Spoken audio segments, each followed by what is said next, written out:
중심 잃은 예배 내려놓고 이제 나 돌아와 주님만 예배. 예수님의 행적을 따라가보는 복음행진, 오늘 네 번째 시간입니다. 광야에서 당하는 시험 두 번째로 말씀을 합니다.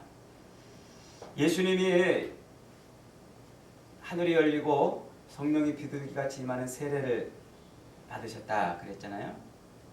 그리고 그 세례를 받고 나서 곧바로 광야로 패대기 쳐져서 시험을 당하는 그런 내용을 우리가 지난 시간까지 공부를 했습니다. 하나님의 아들로 또 세상에서 목수의 아들로 이 땅에 와서 예수님이 세례를 받았다는 것은 무엇을 의미한다고 그랬습니까? 세례를 받았다는 것은 인생에 사명이 주어졌다는 것이죠. 그래서 하나님께서 이 땅에 보내신 그 인생의 사명을 확인하는 작업이고 그 인생의 사명을 통해서 드디어 본격적으로 하나님의 일을 시작하는 삶을 사는 것이다. 이렇게 말씀을 드렸어요. 그래서 우리가 저와 여러분이 세례를 받았다는 것은 첫째로 우리의 신분이 바뀌었다는 것을 의미한다고 그랬죠. 죄인의 신분에서 하나님의 자녀의 신분으로 신분이 바뀌면서 동시에 우리 인생도 하나님께서 우리에게 맡기신 사명이 있다는 것을 확인하는 그런 시간이라 이렇게 말씀을 드렸어요. 그래서 옛날에는 세례를 받기 전에는 그저 죄밖에 지을 수 없고 죄 짓는 것이 인생의 유일한 소망이고 유일한 낙이고 죄 짓는 것이 그저 인생의 유일한 해야 될 일이었는데 예수 그리스도로 말미암아 세례를 받은 이후부터는 이제 죄를 거부할 수 있게 된 겁니다. 죄가 아닌 인생의 진짜 사명이 무엇이고 하나님이 내 인생을 통해서 하시려고 하는 일이 무엇인지를 알 수 있는 중요한 사건이라 이렇게 말씀을 드렸습니다. 그런데 그렇게 인생의 사명이 생기니까 무슨 일이 생겼다고요? 갑자기 느닷없이 시험이 닥치는 거예요. 이제 예수 믿고 본격적으로 정말 주님의 나라를 위해서 정말 이제 하나님 나라를 위해서 교회를 위해서 살아보겠다 결심을 했는데 갑자기 예수 믿기 전보다 어려움이 생기고 이러저러한 시험이 생기는 겁니다. 아니 하나님, 내가 정말 예수님 잘 믿고 신앙생활 열심히 잘해보려고 하는데 이게 뭡니까? 왜 나에게 이런 시련과 어려움을 이런 시험들을 주시는 것입니까?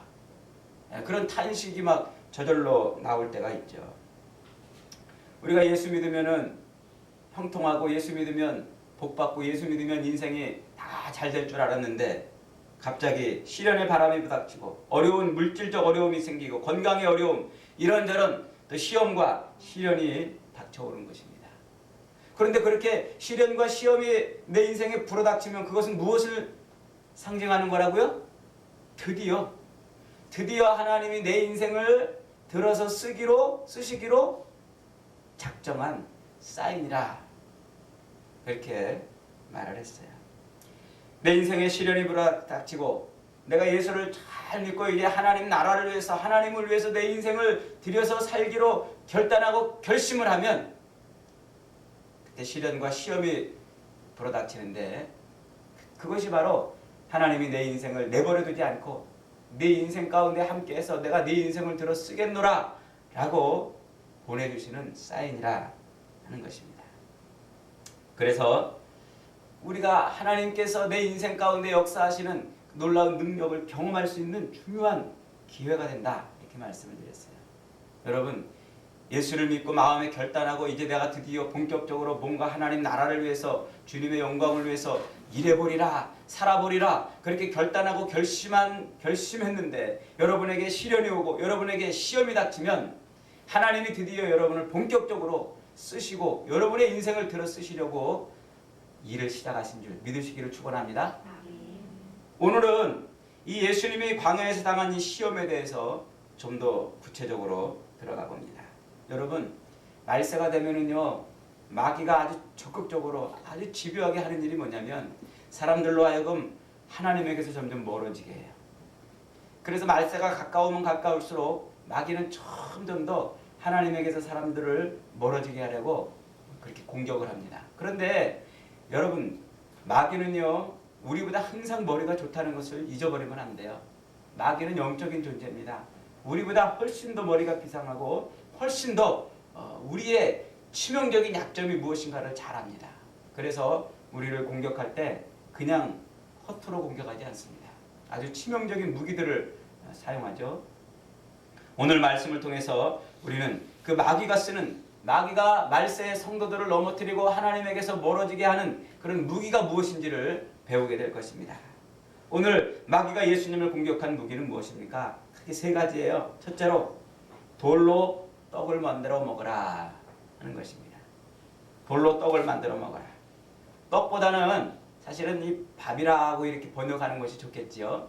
왜냐하면 당시 유대인들에게는 이 빵이 주식이었습니다.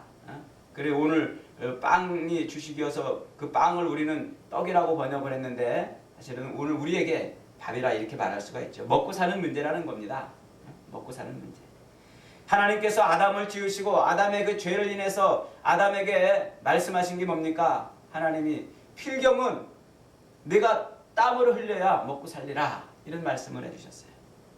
그래서 우리 인생은 그렇게 새벽부터 밤늦게까지 땀 흘리고 애를 쓰고 눈이 빠지도록 간이 상하도록 그렇게 끙끙거리면서 전전긍긍하면서 먹고 살기 위해서 애를 쓰는 겁니다.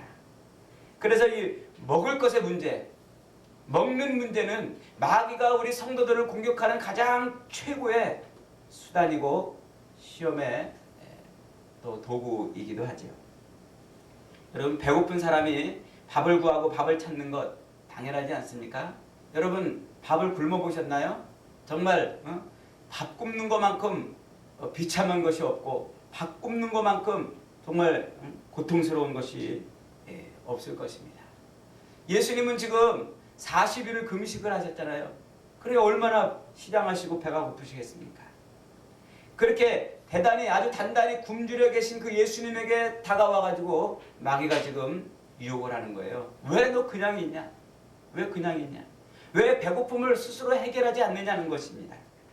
사실 돌로 밥을 해먹을 수 있는 것은 예수님에게는 아무 일도 아닙니다. 오병이어의 기적을 일으키셨던 능력을 생각해 보세요. 칠병이어의 그런 기적을 일으켜 5,000명씩 4,000명씩 수많은 사람들을 먹였던 그런 이적을 생각해 보세요. 예수님께서 돌로 떡을 만들어 밥을 먹는 것이 무슨 문제가 되겠습니까? 주님은 자신뿐만 아니라 온 세상을 먹이고도 남으시는 분이십니다. 그래서 온 세상은 매일 그렇게 매일마다 주님의 능력으로 먹고 사는 것이죠. 저와 여러분이 오늘 먹고 사는 것도 사실은 그 주님의 은혜인 줄 깨달으시기를 축원합니다. 주님은 능히 얼마든지 그 배고픔에서 스스로를 벗어날 수가 있었습니다. 돌로 밥을 해먹어보라는 것이 아니고 이 해먹어보라는 이 마귀의 유혹이 없어도 능히 그렇게 배고픔을 이기실 수 있는 분이십니다. 그런데 지금 마귀가 와가지고 예수님에게 돌로 떡을 해먹어라, 밥을 해먹어라 라고 요구하고 있는 것입니다. 이게 뭘까요? 뭐라고 지금 이 마귀가 예수님에게 말씀하고 있는 것입니까? 그것은 마귀는 지금 예수님에게 내가 능력이 있으면 돌로 밥을 해먹어보라 라는 말이 아니고 너의 그 능력을 네 배고픔을 해결하는 데 쓰라 라고 하는 것입니다. 야 예수야, 네가 능력이 있으면 돌로 떡을 해먹어봐 라고 말하는 것이 아니고 네가 가지고 있는 그 능력을 너의 배고픔을 해결하는 데 써라 라고 말하는 것이죠. 그러니까 여기서 예수님에게 능력이 있느냐 없느냐, 돌로 떡을 해먹을 수 있는 능력이 있느냐 없느냐를 시험하는 것이 아니라 가지고 있는 그 능력을 남용하라는 것입니다. 정당한 목적을 위해서라면 부당한 수단과 방법이라도 막 사용하라는 것이죠. 네가 가지고 있는 그 능력껏 얼마든지 너를 위해서 사용해보라. 이것이 지금 마귀가 예수님에게 유혹하고 있는 것입니다. 우리가 살아가면서 흔히 직면하게 되는 시험이 바로 이것 아닙니까? 집을 장만하거나 자녀를 교육시키거나 또 직장에서 승진을 하거나 혹은 돈을 많이 버는 것, 이런 것들이 다 사실은 유혹에 해당되는 것이죠. 예전에 어떤 분이 그래요. 목사님, 제가 큰 돈을 벌 기회가 생겼는데 이게 근데 이게 해도 되는지 안 되는지 잘 모르겠어요. 그러더라고. 그래서 뭡니까? 그랬더니 다른 사람한테 이 투자를 이렇게 하라고 요구하는 거래요. 투자를 하게 하는 거. 그런데 자기가 아무리 봐도 그 사람 투자한 사람들이 투자한 만큼의 이윤을 가져가지는 못할 것 같대요. 그런데 자기는 큰 돈을 벌 것 같대요. 그래가지고 고민을 하더라고요. 그래서 제가 여쭤봤어요. 아니 집사님, 그러면 당연히 그건 안 하는 것이 좋지 않겠습니까? 그랬더니 근데 이렇게 큰 돈을 받아가지고 이거를 내가 11조를 턱 하고 이러면 얼마나 좋겠습니까? 교회에도 보탬이 되고 얼마나 좋겠습니까? 그런 얘기를 하더라고요. 여러분 생각에는 어떠세요? 큰 돈을 받아가지고 그것이 부정하게 버는 것이든 합당치 않게 버는 것이든 11조 헌금을 많이 하고 그러면 좋은 것일까요? 아니면 그 돈을 다 포기하는 게 좋은 걸까요? 이런 유혹이 여러분에게 실제로 있다면 여러분 어떻게 하시겠냐는 것이죠. 그냥 11조 헌금해요? 여러분 이 시험에 대한 주님의 대답은 짧고 그리고 명쾌했습니다. 사람이 떡으로만 살 것이 아니요 하나님의 입에서 나오는 말씀으로 살 것이니라. 정당한 목적을 이루는 정당한 수단은 오직 하나님의 말씀을 따르는 것밖에 없다는 것이에요. 그래서 우리가 하나님의 말씀을 즉 길이라 말하지 않습니까? 여러분 성경이 뭡니까? 성경은 우리가 걸어가야 할 길입니다. 세상에 나가서 무엇을 하든지 성경이 예스하면 갈 수 있지만 성경이 노하면 갈 수 없는 것입니다. 하나님의 말씀이 예스하면 갈 수 있지만 말씀이 노하면 가지 말아야 한다는 것입니다. 그런데 마귀는 항상 그 길에 안개를 뿌려가지고 흐릿하게 만들어놔요. 이 길로 가는 게 맞는지 절로 가는 것이 맞는지. 특히나 너무 배가 고프거나 너무너무 돈이 궁하거나 너무너무 몸이 아프거나 너무 슬픈 일을 당하거나 그런 우리에게 결정적인 약점이 있을 때 집중적으로 공격을 하는 거죠. 얼마 전에요. 한 2달 전에 어떤 분이 저한테 전화를 했어요. 제가 잘 아는 분은 아니에요. 그런데 그분을 어떤 모임에서 한번 이렇게 만났는데 이제 변호사예요. 변호사. 그런데 그분이 저한테 전화를 했어요. 목사님, 통장 하나만 개설해 주시겠습니까? 요즘에 보이스피싱 많잖아요, 여러분. 누가 통장 만들어 달라고 그러면 절대로 큰일 나요.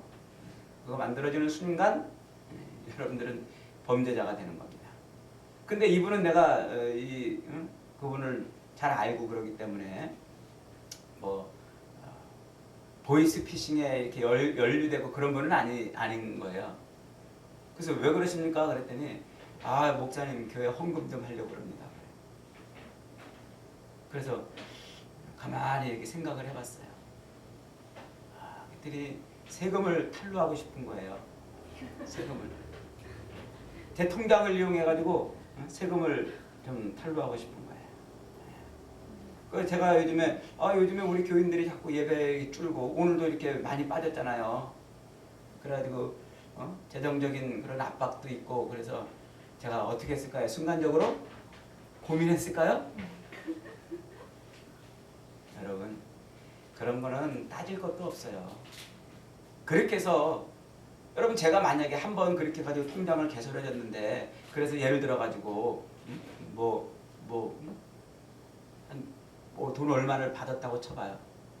그럼 다음에 그런 유혹이 또 생기겠어요? 안 생기겠어요? 또 생기는 거예요.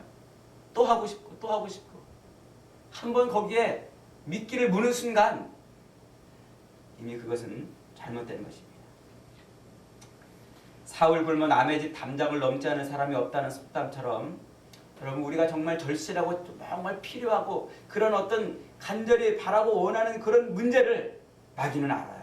그래서 전콕을 찌르는 거예요. 우리를 찔러가지고 우리를 유혹하는 것입니다.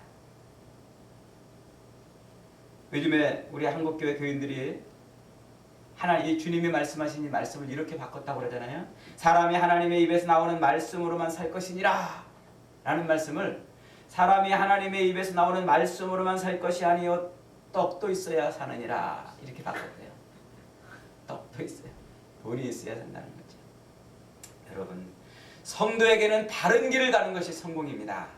틀린 길로 가서 출세하고 옳지 못한 방법으로 부자가 되고 바르지 못한 수단으로 형통한 사람들을 보면서 그렇게 사는 것, 그것을 원하는 것이 성도의 길이 아닙니다. 그것은 길을 가다가 넘어져 코가 깨진 사람을 보고 부러워하는 것이나 마찬가지입니다.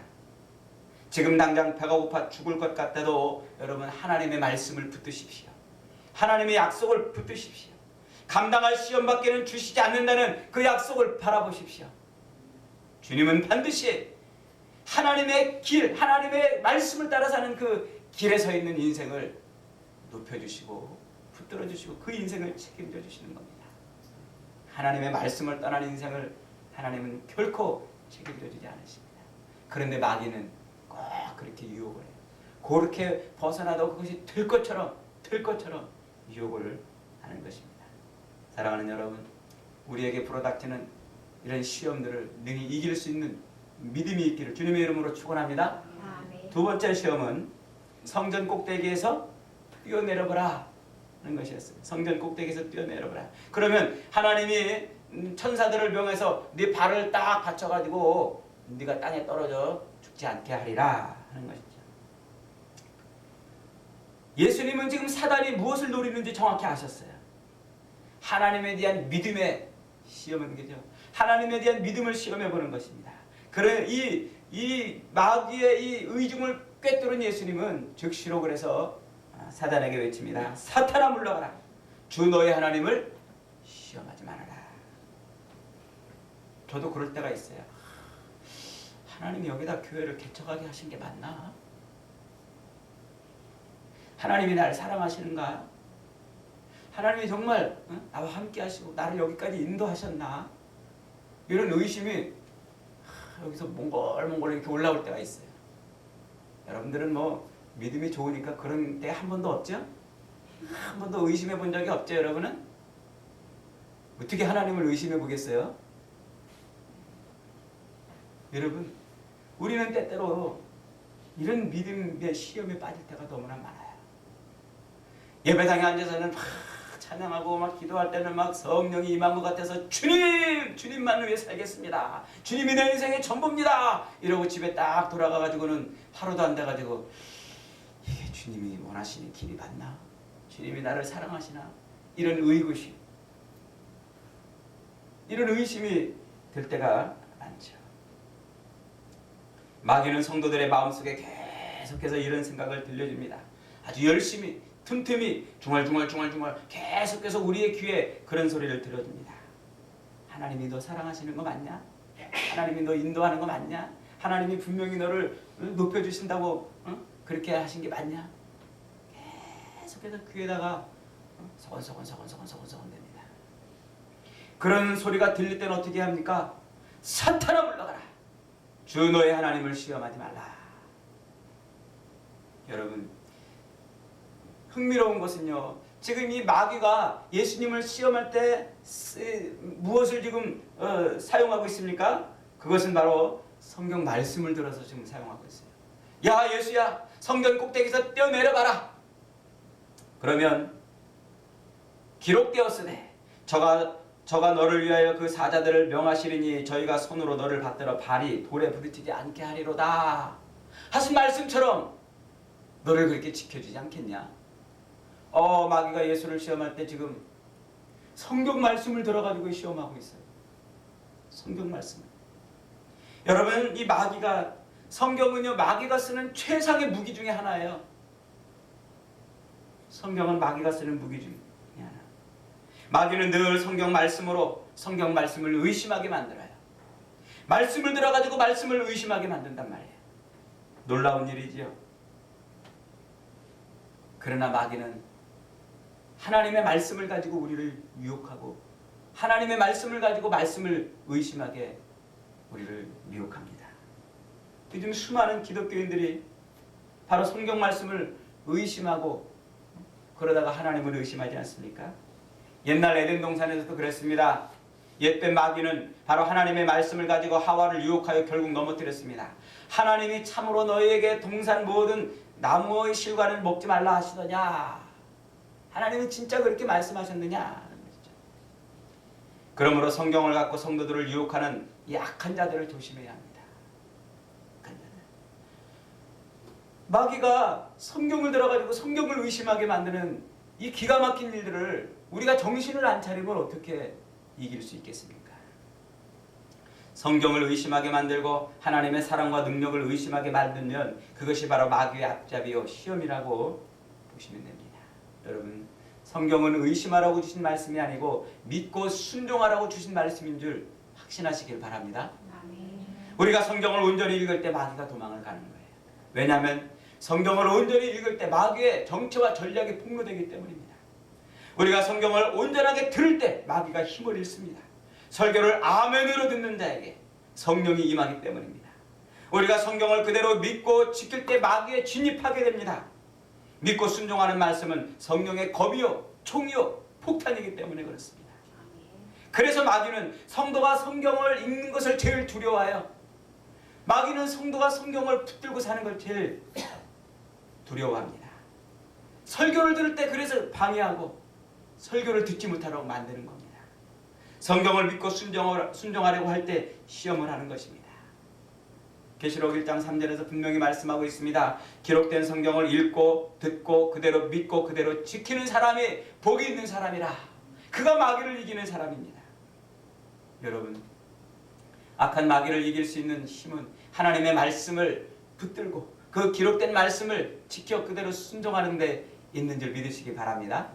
모든 시험들을 말씀으로 이길 수 있기를 주님의 이름으로 축원합니다. 세 번째 시험은 높은 산 꼭대기에 올라가서 천하 열국의 영광을 쫙 보여주더니 나한테 한 번만 절하면 이 모든 것을 다 네게 주겠다 라고 요구를 했습니다. 자기에게 한 번만 절하면 모든 것을 다 거저주겠다. 이 시험은 우리의 이 넘치는 탐욕을 건드려 가지고 하나님에게서 멀어지게 만드는 것이죠. 여러분요, 마귀는요 우리 마음속에 있는 우리 마음속에 얼마나 큰 욕심이 있는지를 잘 알아요. 여러분은 욕심 없습니까? 나는 욕심 없어. 나같이 욕심 없는 사람이 어디 있어? 천만의 말씀. 우리는 욕심덩어리예요. 욕심덩어리. 인간의 마음이 얼마나 욕심으로 가득한지 여기에요 뭘 별걸 다 집어넣어도 금방 없어져요. 금방 없어져요. 하나님 자동차 한 대 가지면 소원이 없겠습니다. 그래서 차가 딱 생기면요 조금 지나면 어느 순간 그게 사라져버렸어요. 하나님 아파트 한 채 있으면 소원이 없겠습니다. 그러다가 아파트 한 채 있으면 조금 있다가 싹 사라져서 또 이것 갖고 싶고 저것 갖고 싶고. 그게 인간의 마음이에요. 인간의 마음.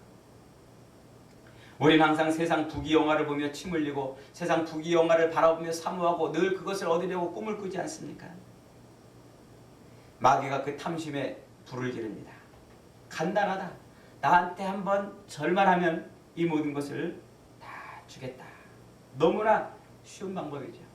아무런 수고도 없고 아무런 고통도 없고 아무런 대가도 치르지 않아도 된다. 나한테 절 한번 하면 된다. 그러면 내가 꿈에도 바라던 돈이 다 내 것이다.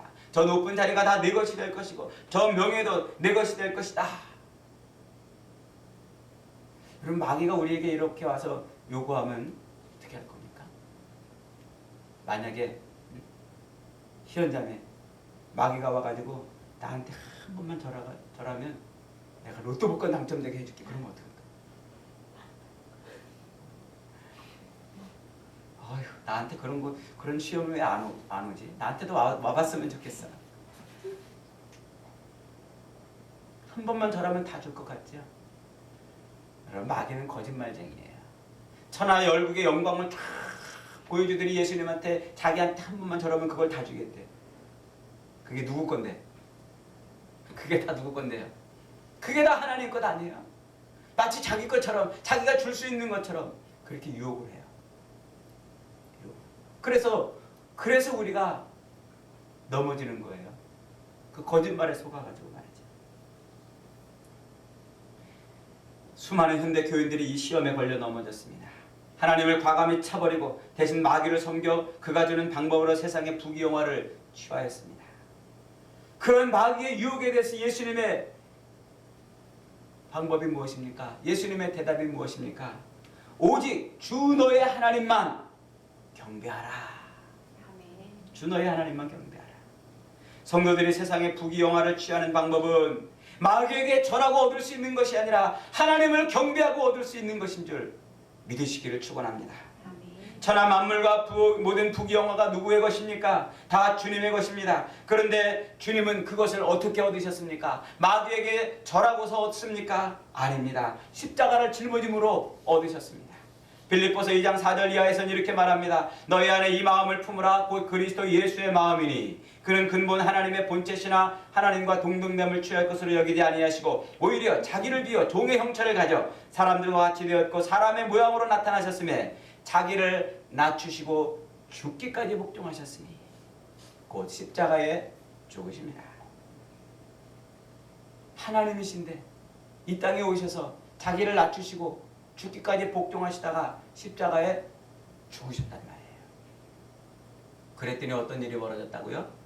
이러므로 하나님이 그를 지극히 높여 모든 이름 위에 뛰어난 이름을 주사 하늘에 있는 자들과 땅에 있는 자들과 땅 아래에 있는 자들로 모든 무릎을 예수의 이름에 꿇게 하시고,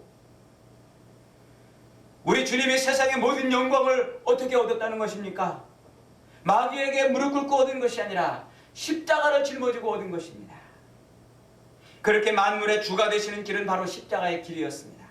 마귀에게 절하는 것이 아니라 십자가를 지고 목숨을 걸고 하나님을 섬기는 것, 그것이 세상 영광을 얻는 길이었던 것입니다. 오늘날 많은 교인들은 십자가를 질 생각은 하지 않고 십자가 없이 세상 부귀영화를 얻고 싶어합니다. 십자가를 지라면 예수 믿는 것이 왜 이리 부담되고 왜 이리 힘드냐고 불평합니다. 십자가를 벗어 던져야 세상의 부귀영화의 주인이 될 줄로 착각을 합니다. 십자가를 벗어 던지면 평안의 삶, 형통한 삶을 살 줄로 착각을 합니다. 그러나 그것은 오해입니다.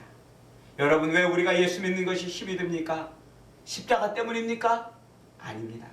대부분 우리의 탐욕이 너무나 커서, 우리의 탐욕이 너무나 무거워서 그래서 신앙생활이 힘든 것입니다. 누구든지 나를 따르려거든 자기 십자가를 지고 나를 좇을 것이니라. 나는 온유하고 겸손하니 내게 와서 배우라. 내가 주는 멍에는 쉽고 가벼우니라. 우리 주님이 우리에게 주시는 십자가는 무겁지 않습니다. 가볍습니다. 그것은 결코 우리를 짓누르는 것이 아니고 우리에게 평안을 주시는 것입니다. 그 십자가의 길, 십자가를 짊어지고 가는 그 길은 고통스러운 길이 아니라 그 길은 재미가 있고 감동이 있고 보람이 있고 능력이 있는 길입니다. 그러므로 여러분, 우리의 욕심의 대상을 바꿔야 합니다. 세상 부귀영화를 욕심내는 것이 아니라 하나님을 예배하고 섬기는 일에 욕심을 내야 합니다. 어떻게 하면 예배에 참석하고, 어떻게 하면 하나님을 더 찬양하고, 어떻게 하면 교회를 더 부흥시키고, 어떻게 하면 열심히 더 헌신하고, 어떻게 하면 성경을 더 붙들고 살까? 이렇게 이것에 더 욕심을 낼 때, 그래서 우리의 인생의 길은 주님이 기뻐하는 길이 되는 것입니다. 이렇게 하나님을 예배하고 섬기는 길은 생각보다 어렵지 않습니다. 그리고 그 길은 어마어마하게 재밌고 보람있고 할수록 힘이 나고 쉬운 것이 바로 하나님을 예배하는 길입니다. 그렇지 않으면 그 많은 성도들이 어떻게 그 길을 그렇게 미친 듯이 걸어갈 수 있었겠습니까? 그만큼 좋다는 것이죠. 좋으니까 목숨의 위협을 받으면서도 그들은 그렇게 십자가를 포기하지 않고 하나님 예배하는 일을 포기하지 않았던 것입니다. 하늘과 땅의 모든 부귀영화는 어차피 다 우리들의 것이 될 것입니다. 그러나 그 길은 오직 십자가를 통해서만 얻는 것입니다. 지금 나는 십자가의 길을 가느라고 수고하고 무겁고 피곤한데 세상 다른 사람들은 껑충껑충 펄펄 뛰고 날며 부귀영화를 다 차지하고 있는 것처럼 보여도 초조해하지 마십시오. 불안해하지 마십시오. 그것 때문에 애가 달아 흔들리지 마십시오. 그것 때문에 십자가를 포기하면 모든 것을 포기하는 것입니다. 오히려 그럴 때 주 너의 하나님만 경배하라는 주님의 말씀, 이 벼락 같은 말씀을 가슴에 담고 주님을 더 열심히 경배해 보십시오. 그러면 그 사단은 우리에게서 떠나가고 누가 우리에게 옵니까? 천사가 와서 우리 인생을 수종들게 되는 것입니다. 예수님은 광야의 시험을 통쾌하게 이기셨습니다. 성경은 그 사실을 왜 기록하고 있습니까? 나중에 이 말씀을 통해서 우리를 격려하고 우리에게 은혜를 주시기 위한 것 아닙니까? 내가 세상을 이겼으니 너희도 세상을 이길 것이다. 그러므로 두려워 말고 담대하라. 내가 세상을 이겼노라. 사랑하는 여러분, 우리는 분명 예수님과는 다릅니다. 우리 속에는 항상 죄를 향한 목마름이 있습니다. 우리의 힘으로는 마귀를 이길 수 없습니다. 언제든지 넘어질 수 없고 누구든지 쓰러질 수 있습니다. 그래서 우리는 내 힘을 의지하는 것이 아니라, 내 지식과 경험을 의지하는 것이 아니라 주님을 의지해야 되는 것입니다. 내가 할 수 없기에 우리는 주님을 붙들어야 되는 것입니다. 광야에서의 마귀를 쫓아내고 세상 모든 영광을 얻으셨던 그 주님, 우리 앞서서 그 모든 것들을 이루신 그 주님을 붙들 때 비로소 우리는 승리할 수 있고 시험을 이길 수 있는 것입니다. 여러분, 우리 곁에는 주님이 계심을 믿으시기 바랍니다. 우리를 홀로 내버려 두지 아니하시고 마귀를 이기고 세상에서 능히 십자가의 길을 걸어갈 수 있도록 늘 격려해 주시고 위로해 주시고 힘을 주시는 우리 예수님이 우리 곁에 계신 줄 확신하시기를 바랍니다. 주님을 의지할 때 우리는 비로소 이길 수 있습니다. 그러므로 여러분, 늘 주님과 동행하십시오. 말씀으로 주님과 함께하고 기도로 주님을 붙드십시오. 그렇게 우리 주님과 늘 동행할 때 불같은 시련, 물같은 시험을 우리는 이길 수가 있는 것입니다. 오늘날 하나님에게서 우리를 떼어내려고 발악을 하는 사단 마귀의 모든 시험들을 주님을 붙들고 이김으로 승리하는 저와 여러분 다 되시기를 주님의 이름으로 축원합니다. 아멘.